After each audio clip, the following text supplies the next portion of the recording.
Welcome back to the series on child trafficking and state abduction.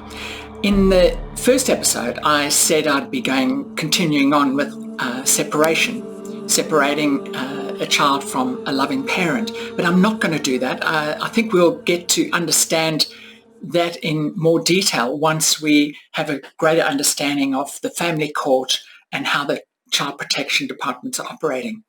So in this episode, I'm going to go back to the beginning of my journey in this and how this all started. So I run a news site called Gumshoe News, and Mary Maxwell was investigating a cold case down in Adelaide. And she was writing about two siblings, Rachel Vaughn and Andrew McIntyre. So around September in 2018, I decided to go down there and put some interviews on film.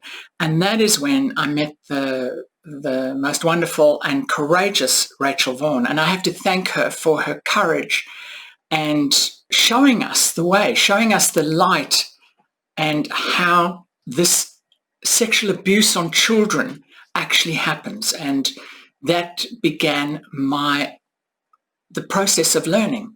So I'm going to go first to a little snippet of an interview that I shot, just a short extract of what her father did to her and how he treated her. Was horrific, and probably the worst repetitive nightmare that I have now is waking up there in my old bedroom. The abuses tended to occur when my mother was in hospital, or if she was away on holiday, or if she was working.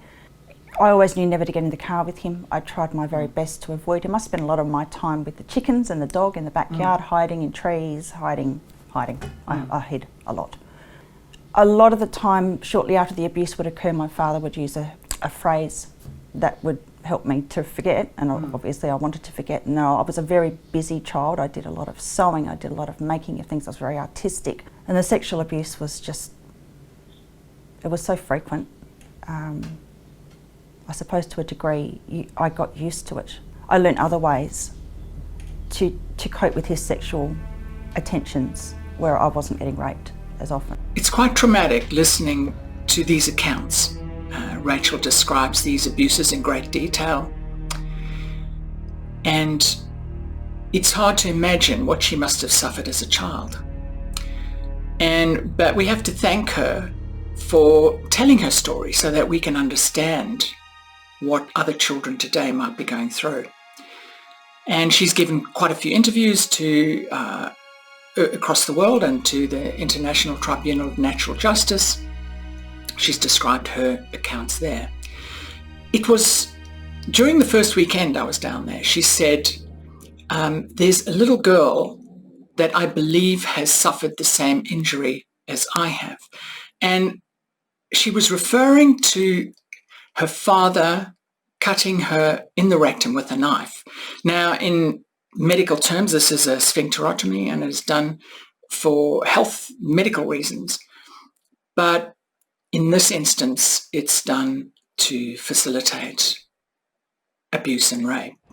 So I'm going to play a short extract of the interview and how she describes what happened to her when she was still a very young girl. Max came into my room one day. I remember I was wearing a little skirt. He came in and he was telling me about how we were going to play a game. Now, he had come into my bedroom and said things like that to me before, and I was terrified. So as he came and sat next to me on the bed, I kicked him away from me.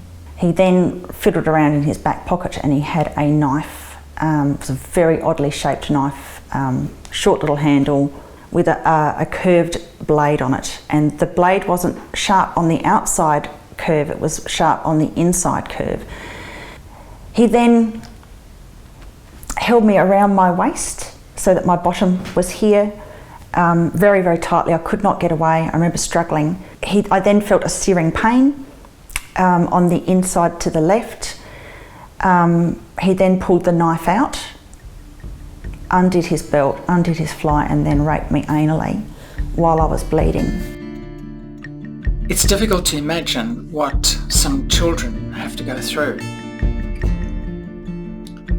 What distressed me was that I'd written several articles on Gumshoe News about this injury.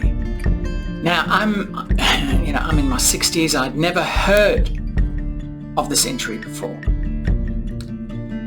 And yet, what are the coincidences that Rachel, who disclosed this over 10 years ago, she wanted to confirm that the injury had happened. She wanted to have that in writing, so she went to a colorectal specialist, Dr. Nicholas Reiger, and he established that she had been assaulted as she described. And so when a little girl and then another young lad, boy, when children 5, 6, 7, 8 years old describe knives being put up their bum and then bleeding, the one judge said, with regard to this, when this disclosure came up, the judge said, "Oh, that's just the most nonsensical thing I've heard." But as it turned out later, that there was more information that surfaced in another police interview later. Well, how could a little girl or a little boy invent such a story? And no one in authority believed them. No one in the authority even investigated it. Both these children were sent back to their abusers because they were not believed.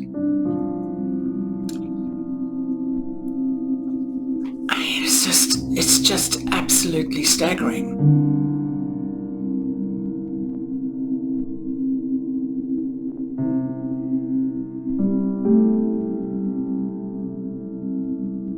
And we published this on Gumshoe News, and more people came forward.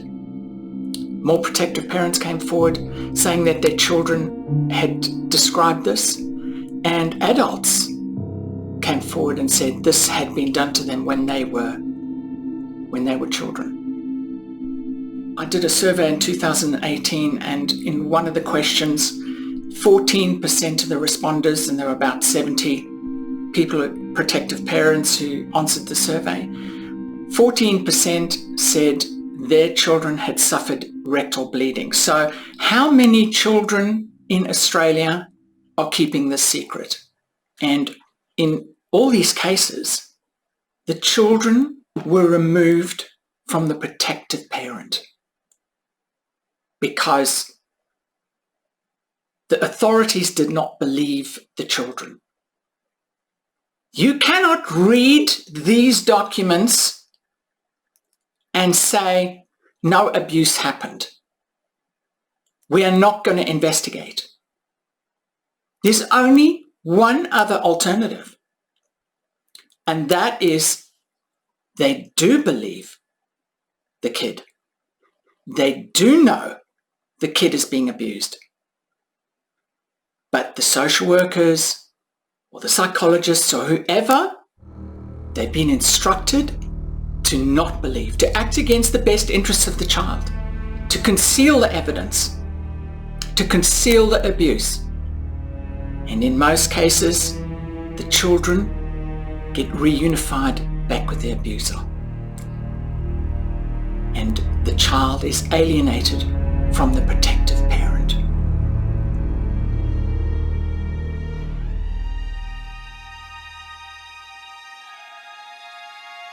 Once a child is drawn into the web of sexual abuse, it is extremely difficult for that child to be extricated because there are many people acting against the best interests of the child. I'm now going to cover the different categories of pedophiles and those who enable them. And this is a broad spectrum and a cross-mix of people that either abuse the children or protect the behaviour. So we understand a classic pedophile is someone that gets sexual gratification with a child or a teenager. And a more general abuse is gaining gratification from controlling punishing, hurting, or making children feel powerless. And let me state here that I'm not gender specific here at all. There is the exploiter, that's a person who's gaining possibly financially from videoing or photographic exploitation. And then I've heard of parents, and both mothers and fathers, pimping out their children for money or for drugs or for whatever. The trafficker, there's usually money that changes hands in some way. CPS, Child Protection Services in America, is known as a big child trafficking operation, and this has been exposed. Government departments, kids become assets on the department books. Brokers get fees for placing children in foster care. So this is really people who are facilitating a child being removed from its rightful place, and when there's some form of money exchange. Enablers is a broad spectrum of people that allow the process to happen, that in some respects protects the abuse and the abuser. It's known that many psychologists have made a successful career enabling the system, writing bad reports, social workers making false statements, sending kids off to foster care, independent child lawyers ignoring what the children are saying. And in this group, there are infiltrators, people who are damaging to the protective parent, and they may be acting out of financial reasons. They may have been threatened to do so. It might be vengeance or blackmail. And we will cover the cultists, the people that belong to satanic cults, and we will try get interviews with people to explain this.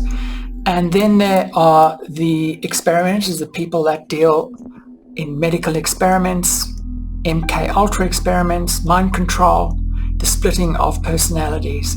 And I'm hoping Diane DeVere will come and explain that to us. She suffered that when she was a child in the UK.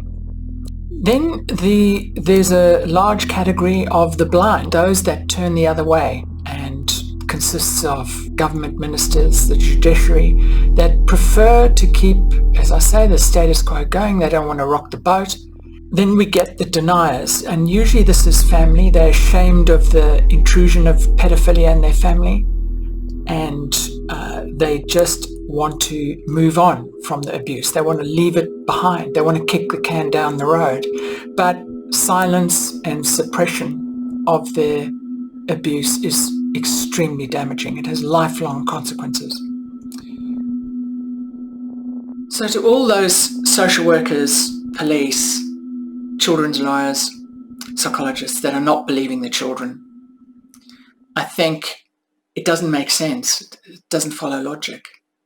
So one has to consider that they actually do believe abuse happened. So they do believe the child, and they're concealing that belief, and that is a crime against the best interests of the child. And for those in denial who just say, well, maybe abuse happened, but we're just moving on. We've separated the child from the protective parent, or whatever the consequences may be. So one has to consider what the 8,000 victims of institutional abuse said to the Royal Commission. And they said that by people not believing, not listening, not acting when they were children, it left them with lifelong distress. And in Scott Morrison's national apology, he cited one case. He said, and addictions followed. The pain didn't stop with adulthood.